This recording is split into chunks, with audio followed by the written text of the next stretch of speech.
क्या आपका बिजली बिल अचानक पहले से ज्यादा आने लगा है? अगर हाँ, तो इसके पीछे कुछ खास कारण हो सकते हैं। तो हो सकता है आप अनजाने में ये बड़ी गलती कर रहे हो। आज मैं आपको बिजली बिल ज्यादा आने के 5 ऐसे कारण बताने वाला हूं जिनके बारे में बहुत कम लोग जानते हैं। और इन 5 कारणों में से एक कारण ऐसा है जो ज्यादातर लोगों को पता ही नहीं होता। ये हमारी बिजली बिल समझने वाली सीरीज का पार्ट 2 है, जिसमें हम जानेंगे कि बिजली बिल अचानक ज्यादा क्यों आने लगता है। अगर आपने इस सीरीज का पहला पार्ट नहीं देखा है तो उसे भी जरूर देखिए, उसमें हमने बिजली बिल को पढ़ना और समझना बताया है। सबसे पहला कारण है ज्यादा बिजली खपत, जो अक्सर हमारे ही इस्तेमाल की वजह से बढ़ जाती है। अगर घर में एसी, गीजर, हीटर या ज्यादा वॉट के उपकरण ज्यादा समय तक चलते हैं तो बिजली की खपत बढ़ जाती है और उसका सीधा असर आपके बिजली बिल पर पड़ता है।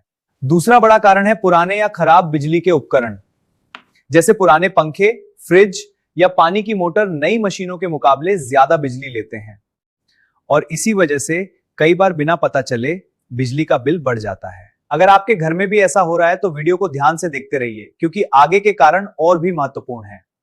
तीसरा कारण है गलत मीटर रीडिंग, जो कई बार बिजली बिल बढ़ने की वजह बन जाती है। अभी कभी मीटर की रीडिंग सही तरीके से नहीं ली जाती और इसी वजह से बिजली कंपनी ज्यादा यूनिट का बिल बना देती है।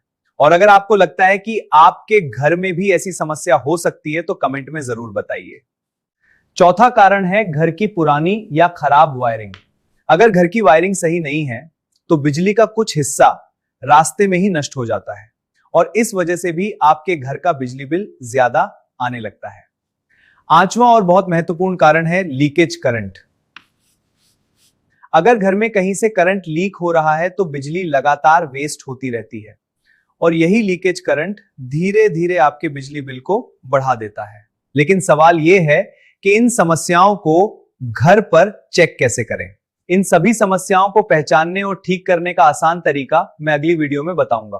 अगली वीडियो में मैं आपको बताऊंगा कि घर में लीकेज करंट और खराब वायरिंग को कैसे चेक करें। अगर आप ऐसी बिजली से जुड़ी जानकारी सीखना चाहते हैं तो चैनल को सब्सक्राइब, लाइक और शेयर जरूर कर दीजिए। इस सीरीज की अगली वीडियो में हम जानेंगे कि बिजली बिल को कम कैसे किया जा सकता है। मिलते हैं अगली वीडियो में, तब तक के लिए पढ़ते रहिए, आगे बढ़ते रहिए।